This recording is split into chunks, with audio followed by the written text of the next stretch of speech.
ক্রিকেটের সব খবরাখবর সবার আগে পেতে এখনই সাবস্ক্রাইব করুন এবং বেল বাটনে প্রেস করুন। আজকের দিনের একমাত্র ম্যাচে চেন্নাই সুপার কিংস দিল্লি ক্যাপিটালসের বিপক্ষে 6 উইকেটের বিশাল জয় পায়।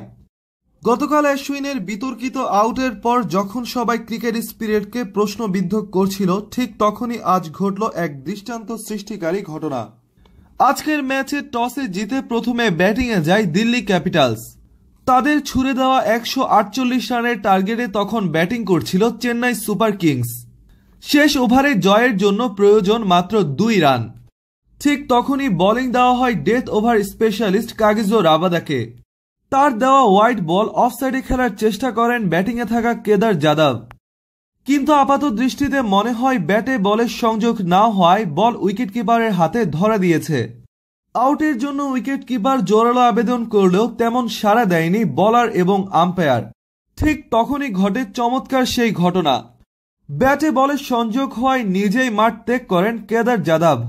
তিনি নিচ থেকে সরে না গেলে হয়তো দিল্লি ক্যাপিটালস এর জন্য কোনো রিভিউ নিত না। তার আউটের পর আরও 2টি ডট বল হয় চেন্নাই সুপার কিংসের।